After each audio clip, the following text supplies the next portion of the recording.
Ladies and gentlemen, welcome to Rebels in Flux. My name is Chris Netto. I am your host. I am joined today by none other than Mr. Matt Montgomery from Time Homes. How are you, sir? Doing well, my friend. Good to be with you. Yeah, man, it's been a while. It's been a minute since we hung out in New York. It's been a video. Almost a year. Almost a year. Almost a year. You show up in flip-flops in October? What do you think? It's New York in October. Flight, it was a long flight. I didn't know what I was in for. You obviously have not walked the streets of New York, and you do not walk around with your toes exposed. What's wrong with you? Oh, man. Well, and just being at the Barco place, I was so underdressed. We walked into that display, and I was like, oh, my gosh. I need to be out of here quick. If I could have taken the jacket off and loosened the tie, I would. But, you know, I'm doing my thing, and I'm glad you guys stopped by because for you, that was some exposure into the bigger side of AV, which you guys over. And let's start off by talking about a little bit about what Time does. So give me a little background on what Time is, what it came from, what it's all about, and where you guys are at. Go ahead. Yeah, sure thing. I mean, we're a smart home company. We do some commercial, but we're predominantly residential. And we did like a huge skilled nursing facility last year. It was about a 110-unit nursing facility. And done some restaurants. We can do commercial, but most of our work's residential. And we started out in the home security industry, but today most of our work is more home theater, home audio, doing a lot of lighting control, and not a lot of security, which I don't mind because I don't miss it a whole lot. Is it boring? Yeah, you know, it's one of those weird things I do. I used to sell security door to door, and I saw firsthand. I genuinely believe that there's a need there and that it helps. But it's not sexy. It's not something you enjoy. You know, you put up a 180-inch projector screen and a Barco projector or some really nice projector screen, or go beat doors and sell security. It's not the same thing. No, it's not. I mean, you might as well be selling knives if you're going to be selling security. Doing some Cutco. Or vacuums. You want to buy a vacuum? I got a nice Kirby vacuum here for you. Kirby and Cutco. Let's do it. And a little AV. You know, it's not a bad move, though. I mean, you can sell your Kirby vac, and then once you're in, you're like, hey, by the way, while I'm doing your vacuum demo, how about some audio? And, you know. There you go. Now you're a full-service AV. Yeah. So, now we're selling vacuums. All right, so you went down that road. I'm going to ask you this question. What's the weirdest thing you've ever had to integrate in a house? Did somebody ever come to you with like, hey, man, I want everything, including my washing machines, somehow integrated? What was the strangest request? Man, I'm trying to think because I know as soon as we get off this, I'm going to think of it. But the first one that comes to mind, I know it's not very strange, but you hear it a lot, is the old VHS players. What? Still. And like people have got their Disney library from, 40 years ago, and they've got their library of VHS players, and they're like, hey, you're like all done and you're leaving the house. Like, wait a second, what about my VHS player? And you're like, oh man, you're going to have to go buy a brand new VHS player that we can integrate with because that thing from the 80s don't work. So they really took that the Disney vault is now closing shop for good. You're never going to see this film again. Cherish it on VHS because that's real. We see it a lot. I'm like, okay. Like we've even started telling people when we sell them like video distribution or theater, we have like a little line in our contracts and our estimates will say, hey, if you're doing VHS, like just heads up. You have to get a new VHS player. It has to be one we support and approve, and minimal integration because they just assume that tech from 30 years ago is going to come all the way forward, but it doesn't. So you can find VHSs that are still made today. Yeah, eBay and well, you're not. I guess I know one distributor that's not selling a VHS tape or a VHS machine for that matter. I'm trying to think of anything else weird, but I mean, other than that, nothing too out there. Like I said, as soon as I'm off this, my guys are going to be like, oh, remember that one client? But that's the first thing that we had to, integrate a massage chair. Whenever he sat in the massage chair, the screen automatically dropped out of this. Maybe I just gave you an idea. Not yet. Digital Installers has probably done that. Really? Yeah, they have their massage chair that has like the TV screen attached to the massage chair. Really? Yeah, and so they've done some. Like true story, it wouldn't surprise me at all if you find that. If you talk to Rusty Diebel and crew, you probably have some crazy stories about that. I'm fascinated by the whole home side of the business because I spend so much time on the commercial side, and the commercial guys, I'm one of them. It's like what is the expression about the cobbler's kids have no shoes, right? Yeah. You come to my house and it's like literally a screen hanging on the wall with a wire dangling from the bottom. I once took a picture, posted it on Twitter, like that my son had like one of those brand new NES, the little tiny little pocket NES things that they came out with all the games loaded on the NES. Yeah, yeah. So he just ran an HDMI cable to the back of the TV, and I was playing Punch-Out with him. Right up the wall. Right up the wall, just connected it. I'm like, I'm not permanently installing this thing. Within 30 seconds of that tweet and that picture going out, I had one of my Twitter buddies, can you at least run the cable? You're making us all look bad. I'm like, come on, man. It's a temporary. They didn't want to hear it. They wanted that wire tucked below. Like, how lazy can you be, Neto? I'm like, anyway. I think that's our industry. If you could get all the dealers to actually for real send a real photo of their own systems and their own racks, like post it to some website somewhere, like hashtag Chris Neto, and I think it would be horrifying what all of us have in our own homes. I had a client that was adamant I have a 200-inch screen, and I have like this old Costco Vizio from 10 years ago. It's like a 42-inch, and it's a flat screen, but it's 6 inches thick, right? And that's still my main TV. And so I did like an Instagram story and called him out by name. I was like, hey, Paul, if you're watching, I just want to prove to you that this is my go-to TV in my family room. The guy's still adamant that we have like a projector in the basement somewhere, but yeah, the house isn't the showroom, unfortunately. That seems to be the thing. Well, it's funny that you also brought up the fact that you started in the security business. You guys they pretty much do a wide range of stuff. But one of the things that's interesting about you, and that's something why part of the reason why I brought you on, is because one of the things that you guys have done, and I've known you guys online now for a while. We've met in person. We've been Twitter buddies, Instagram buddies for a while now. But one of the things that you have done with time is that you guys have pivoted multiple times in your history. Like you said, you started originally in the security business. You pivot towards automation. You've pivoted towards the home theater and home audio. I know one of the reasons why. So let me just be honest and let's be frank. Let's bring the conversation right to the forefront. You had a miserable year that made you guys completely look at how you guys were operating and doing business and completely make I wouldn't say it was a 180. You guys did like a complete turnaround. Is that not correct? Am I lying? No, yeah, a couple of times actually. We probably pivot too much, but probably just play ADD or something. But yeah, we pivoted twice. Once was because we kind of see the writing on the wall in the security industry. It was changing, and we didn't feel like it had a security industry is going to be around a long time. But the business model that we were using, we didn't feel like had a very long shelf life unless you were already pretty well established, and we were young. And we thought we had about 2-3 years shelf life before that particular model was going to really, really struggle. So that was our first major pivot.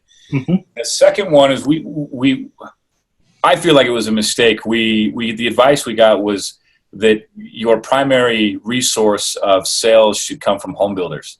And nothing wrong with home builders, but I feel like we learned the hard way that you can't have your business be dependent on builders.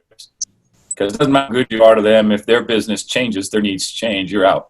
And that happened to us, and it was painful. We had a contract. We were doing 300 homes a year with one builder.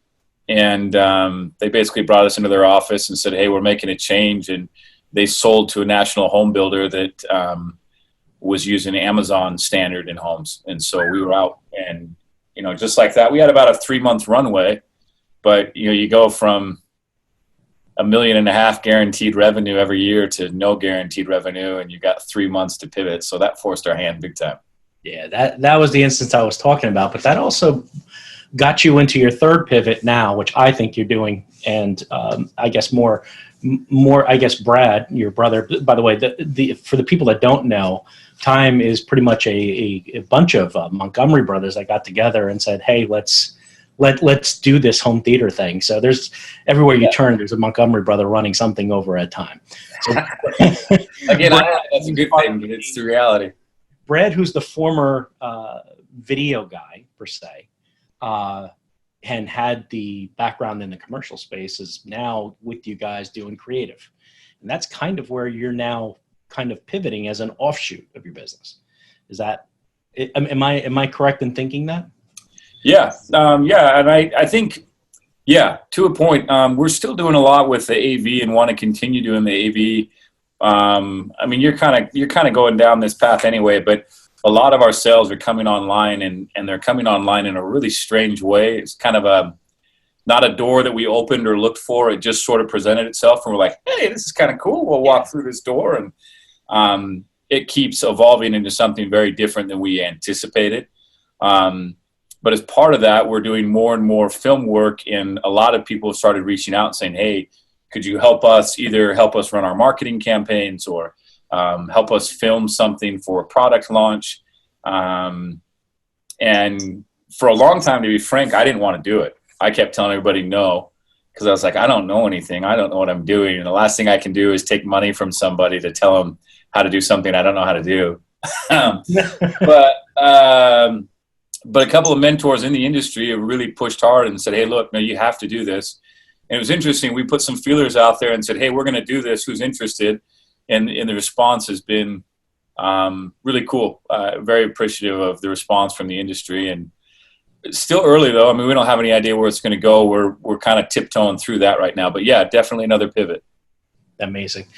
I love hearing those stories because, the thing that I do on Sunday with the conversations, we're constantly talking about people evolving and moving and shifting and stuff like that. You've been a part of those conversations, so you know where I'm going with that. But one of the things that AV needs to understand and is that it is okay to make these pivots. And sometimes you guys are not, a 1,500 person shop. Right? Your pivots are a lot easier to make than some of the other people do. But one of the things that I have to commend is that when you do decide to move there, you're investing some time into that. And you obviously know that there's obviously a monetary investment into it. So your pivot is, you know what, let's put some resources, let's put some time and some effort. You like that pun intended? Time. Yeah, I like it. and let's figure out if this works. And if it doesn't, we're going to reevaluate it and move and do something else. But what you specifically touched on was your activity in social media. And that's what makes you kind of a little bit on a different side than most residential guys. But first of all, how do I, from New Jersey, would know about a residential dealer in Utah? Social media, yeah. Obviously.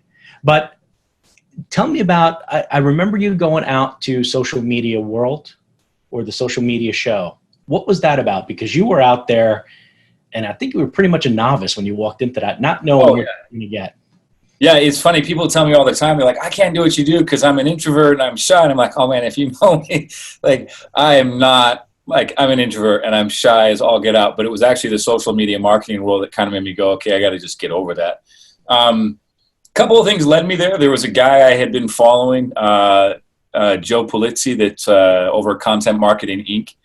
And I'd read his book all about just the power of content and how writing content, answering our clients' questions can drive sales. And it was about the time this builder had told us that they were out. And I heard that he was going to be speaking at the convention. That's honestly why I went. I wanted to meet Joe in person and pick his brain a little bit and just, kind of take the next step there.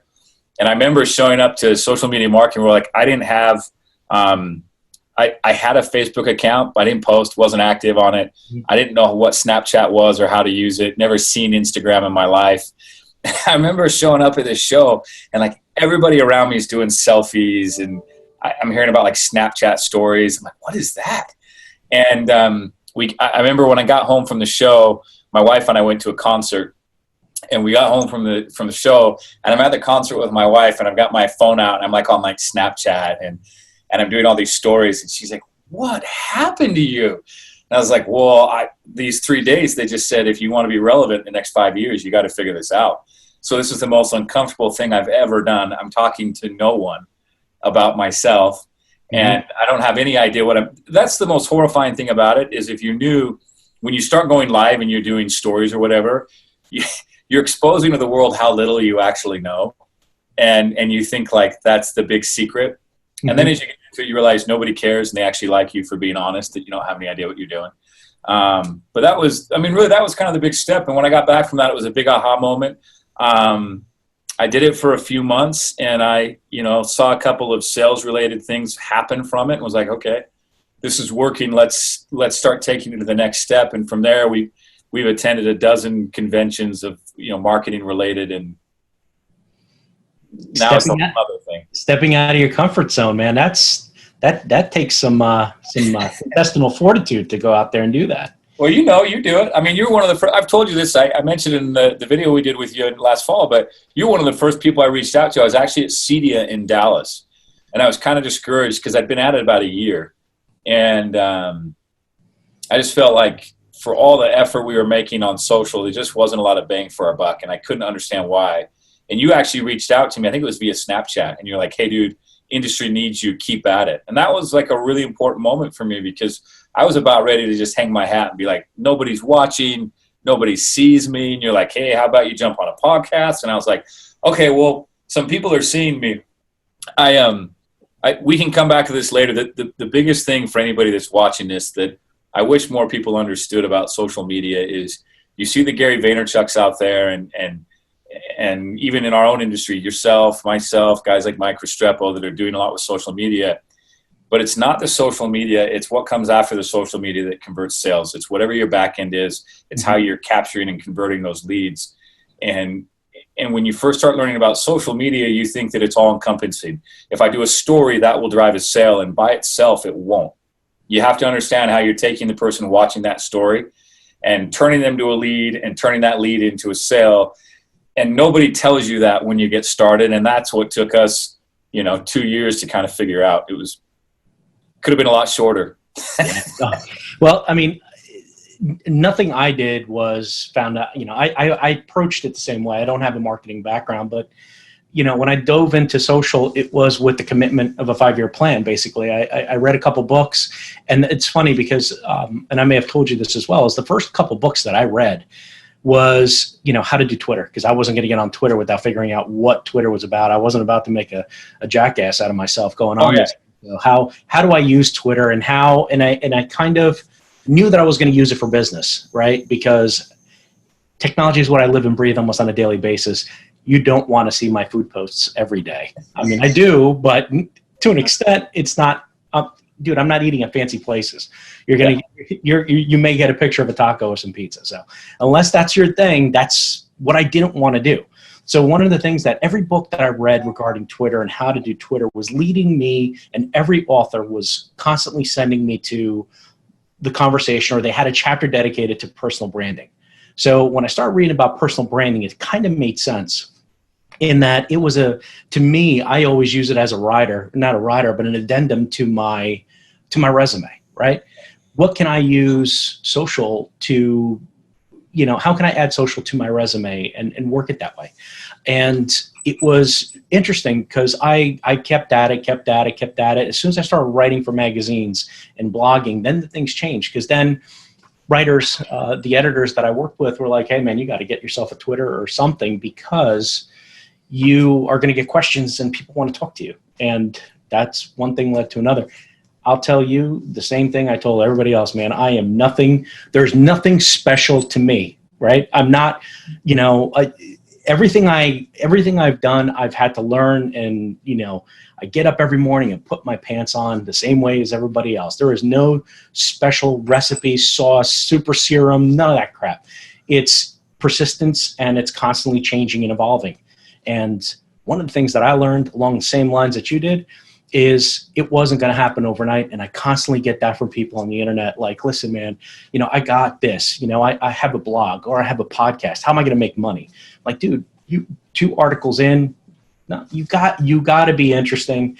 And one of the things I'm sure you probably picked up on quickly is you got to be yourself. You got to show who you are. The minute you are Mr. Roboto and canned and you've sold out, and it's constant, plug this, plug, hey, my teeth are white because of Dr. So-and-so. You kind of lose that, right? It has to be natural for it to work. I think that's the best way. Well, and I think that's huge. And it's one of the things we're running into as we meet with manufacturers about their own product videos. Mm-hmm. I mean, that's one of the biggest stumbling points is the last 100 years of marketing is so scripted and so polished. And you sit down with somebody and like I remember meeting with Theo Calamarakis, and we're like, "Hey, we want you to just be yourself. And he was actually thrilled by that. He's like, this is so refreshing. But he's used to years of, script and a teleprompter. And we're like, no, that doesn't sell. We want, the passionate Grecian man, Theo, to tell us why he loves theaters. And it's hard to get people to do that. They all feel like they've got to be so polished, and that doesn't resonate with clients at all. Yeah. Not even a little bit. One of the things that you guys do very well, both on obviously you guys are much bigger on YouTube than some integrators or some manufacturers. How important is video and pictures to the story that Times is telling? YouTube generated 90% of our online sales last year. And about 50 to, I don't know exact numbers, but 50 to 60% of our total sales came from YouTube. But it doesn't work. Social media is just a fad. Can I put the disclaimer on this lower third here? Yeah. That will be there as soon as I edit that in. None of this is like meant to like pat my back, but for those who are going to listen and to help you understand, if you go on our YouTube channel right now, we just launched a video where we went back east to Virginia. We outfitted a guy's home. And the project was about $75,000, including panelized lighting and whatnot. It was actually a pretty small project, but he put tons of tech in it. He found us through YouTube. We have a client in Boca Raton. His projects right now, the scope is about $250,000. He found us through YouTube. We're working very closely with his whole design team and design firm. And we've got clients all over the nation. And it's an interesting thing. I asked a guy in Boston. He called me, and it was a small project, like a $15,000 project. And then he had to pay to fly us. And I was like, hey, man, listen, if you want to pay for us to travel, we'll come do this. But normally the guys that are having us travel, it's a bigger project. And it just seems like it would make more sense for you to use somebody local. Help me understand. I was basically telling the guy not to buy from us. And he goes, I can't imagine using anybody but you guys. You're the only one I would use. And it's funny because that's a relationship we created through the YouTube videos. I mentioned this guy, Joe Polizzi from Content Marketing Inc. And when I was first reading his book, he had a podcast, he and his business partner, and he talked about being in like Australia. And people come up and they're like, oh my gosh, you're Joe Polizzi. And they act like they've been best friends for years because of that relationship that's established through that podcast or that content. And it's a very powerful thing. People aren't doing price bartering. They don't care about the price point. Like it's bizarre. They just walk in and go, I know your company. I know I want you to do my job. And I know these are the products I want. And price is never even a discussion. And that's different. Yeah, that guy that called you from Boston was on the job site with you in Boca. You just didn't know. You kind of forget that. And it's an amazing story that you're telling there because it proves where, some of the people that are maybe watching this, that are integrators that are looking at other ways to generate revenue.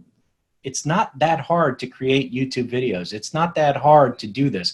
But the key, like you said, is, get yourself a DSLR camera, get out on the job site, take a picture, make it look good. If you're out there showing a client, you make the client look really good.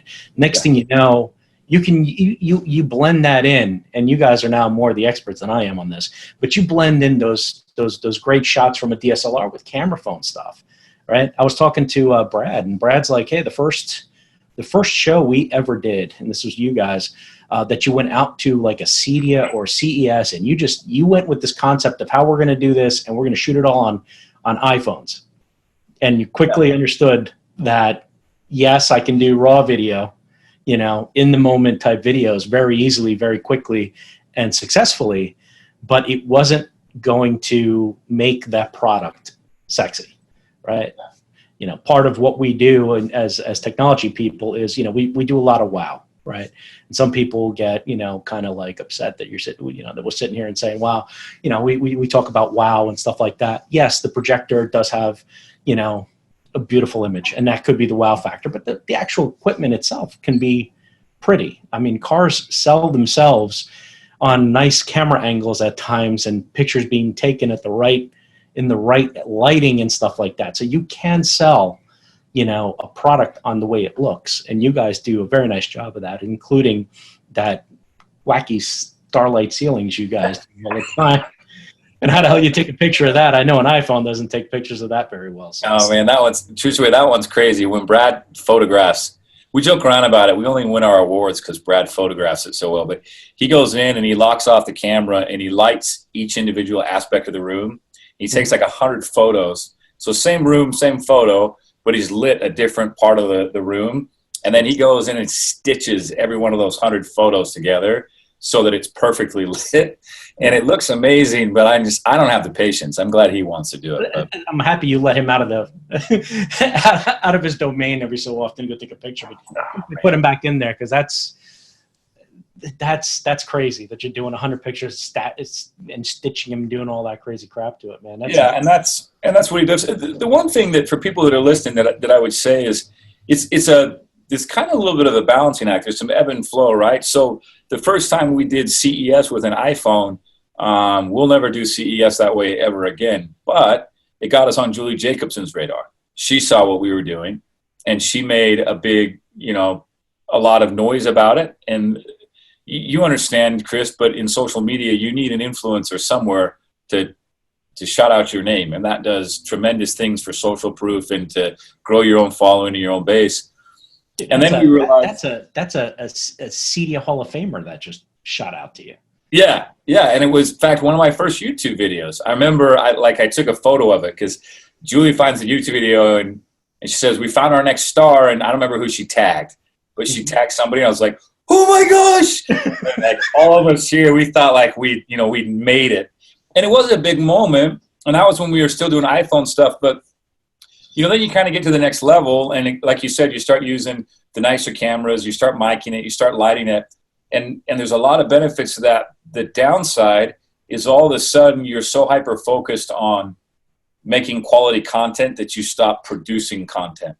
And so one of the challenges we've run into in the last year is our consistency is all over the place because we'll roll out 20 videos that are well-produced, and then we're in kind of a gap where we can't quite produce it the level we want.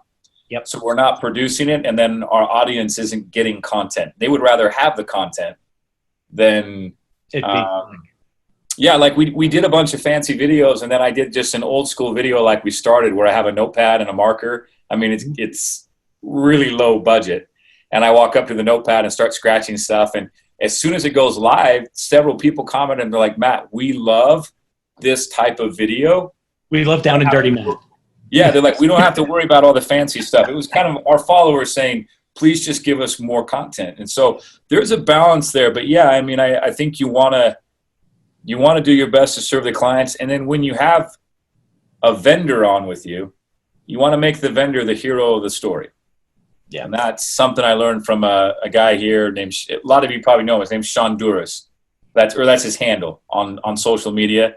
And he talked about working with vendors and brands. They have to be the hero of the story. And I feel like we've done a pretty good job of that. And that's helped us bring in more vendors and suppliers that want to do videos with us. So that's helped. Awesome, man. I love hearing your story. I love hearing the remix of the story where you added now Julie Jacobson. You dropped two big, massive names in the Resi world in both Theo and Julie, and you sit there like it's no problem. It's amazing. So, well, it's like you said. I wake up every day just like you, put my pants on like the next guy. I'm not any different, but I have their cell phones. I know them on a first name basis. I consider them friends, and I still think I'm just. You're still humble about it, though, man. That's the good thing is that you're still humble about it. All right, so now I've reached the point of the show where I need to ask you some kind of off the wall weird questions. You ready?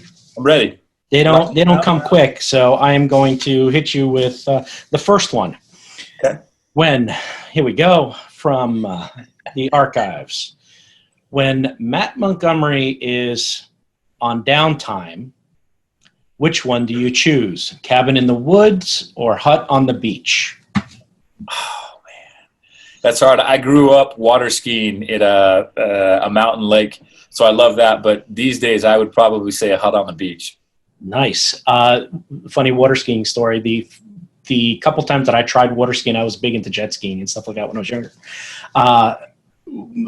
I gave one of the guys that came by with a water ski, he's like, hey, dude, you want to trade? I'm like, yeah, here, take my jet ski out for a spin, and you go on, we'll pull you around and do some water skiing. I said, that's awesome. So I get out of my wetsuit, I get on the thing, and I'm ready to go. They go. I'm going. I come up right on the first shot. They're like, this is awesome. I quickly fall to the front, still holding on. Next thing you know, I am naked in the water. My shorts right down. Jet ski, the skis are gone. I'm in the water and I can't find my shorts. I'm like, don't come any closer. Give me 5 minutes to figure this out. I was going to say, depending on how far you got pulled, it could be quite a distance away. I can't believe I admitted that on video. That's sad, disgusting, and painful all at the same time. The water felt like concrete when I fell. Oh, yeah. And then trying to hold on to dear life. I won't forget that one. Okay, next question. Ready. What day do you look most forward to during the week? Taco Tuesday or Pizza Friday? Taco Tuesday. Get out. Well, Taco Tuesday. This has got to be a reason. I know why the reason. You're in Utah. You guys can't get good pizza. Well, I love good pizza, but I spent some time in San Antonio and closer to the border as well, and a few years there, and I just love really good Mexican food. So Taco Tuesday. Oh, Taco Tuesday wins. All right. Next question. Last movie that you saw in a theater, not one that you built, one that you actually paid an admission to. It was a kid one. What kid movie did I go see? Lion King, unfortunately. What? No Avengers, not even an adult one. You haven't been. Okay, next question. What's the last? Man, I got 5 kids. When I go to the movies, I take my kids out.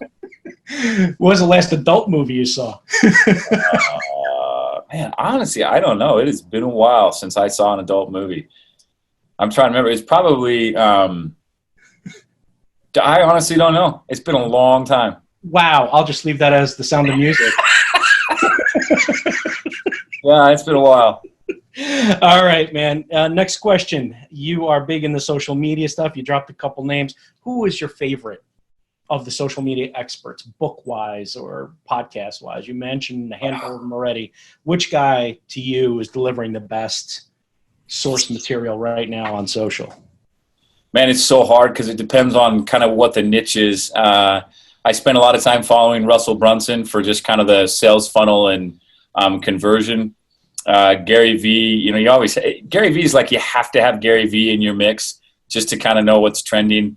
I'm a huge fan of I can't think of his name, just slipped my mind.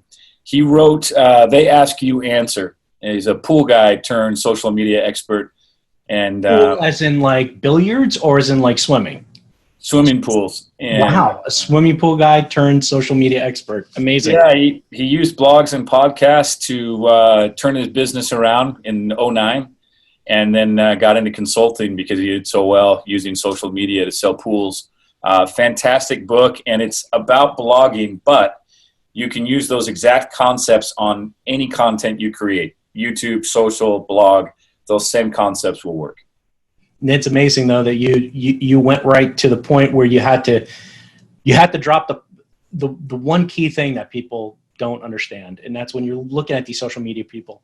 A lot of times it's hard to translate that into what you do, right? And I think that the good ones are the ones that can talk about very specific. Hey, this is how you use it.